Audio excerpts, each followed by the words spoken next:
ఇక రాజ్యాంగ నిర్మాత డాక్టర్ బిఆర్ అంబేద్కర్ విగ్రహం కోసం చావటానికైనా తాను సిద్ధమేనని మాజీ ఎంపీ వి హనుమంతరావు చెప్పారు. గోషామహల్ పోలీస్ స్టేషన్లో ఉన్న అంబేద్కర్ విగ్రహాన్ని తక్షణమే ఇవ్వాలంటూ అంబేద్కర్లోని తన నివాసంలో ఆయన ఆమరణ నిరాహార దీక్షకు దిగారు. ఈ సందర్భంగా మాట్లాడుతూ 2019 ఏప్రిల్ 12న పంజాగుట్టలో తాను అంబేద్కర్ విగ్రహాన్ని ఆవిష్కరించానని, ఏప్రిల్ 13న విగ్రహాన్ని కూల్చేశారని ఆవేదన వ్యక్తం చేశారు. అక్కడి నుంచి అంబేద్కర్ విగ్రహాన్ని గోషామహల్ పోలీస్ స్టేషన్కు తరలించారని, అప్పటి నుంచి అక్కడే ఉందన్నారు. అంబేద్కర్ విగ్రహాన్ని పోలీస్ స్టేషన్లో పెడతారా అంటూ తీవ్ర స్థాయిలో మండిపడ్డారు. ఇంత జరిగిన ప్రభుత్వంలో ఉన్న ఏ ఒక్కరూ మాట్లాడడం లేదని వాపోయారు. ఏప్రిల్ 12 నాడు సాయంత్రం మొదలుపెట్టి అంబేద్కర్ స్టాచ్యూ పెట్టుకోవడం జరిగింది చౌరస్తాలో. 13 పొద్దున దాన్ని కూలగొట్టిండ్రు, జవారు డస్ట్బిన్లో పడేశారు.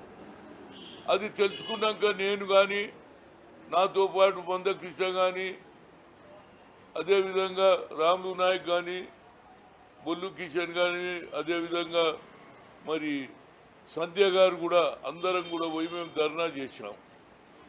ఆ తర్వాత అథారిటీస్ని అడిగాము, ఏ విధంగా కూలగొడతారు అంబేద్కర్ అంటే దాని మీద ఒక పేదవాళ్ళను కింది లెవెల్లోనూ మీద యాక్షన్ తీసుకున్నారు. ఏది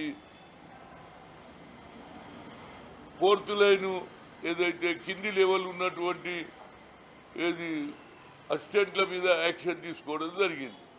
ఆ తర్వాత మరి స్టాచ్యూ ఎప్పుడు పెడతారంటే మా చేతిలో లేదు సార్, గవర్నమెంట్ తీసుకోవాలి. కూలగొట్టడం వాళ్ళ పని, కట్టియడం వల్ల పని కాదట అంబేద్కర్. అది తెలుసుకున్నాక నేను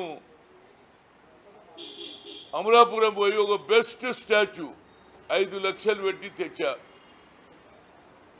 ఆ కూలగొట్టిన 1.5 month తర్వాత దాన్ని కూడా పోలీసు వాళ్ళు కిడ్నాప్ చేసి గోషామహల్ స్టేడియంలో పెట్టిండ్రా బాబు. ఇప్పటి వరకు ఇయ్యరు ఆ అది. ఒక్కసారి కాదు 10 సార్లు అడిగినాం.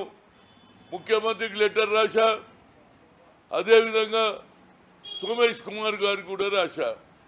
ఏమిటి అసలు అంబేద్కర్ రాసిన రాజ్యాంగం నడుస్తుంది, అసెంబ్లీ జరుగుతుంది, పార్లమెంట్ జరుగుతుంది, కానీ అంబేద్కర్ను తీసుకుపోయి ఒక పోలీస్ స్టేషన్లో నిర్బంధించడం అంటే ఇది ప్రజాస్వామ్యమేనా అని అడుగుతున్నా.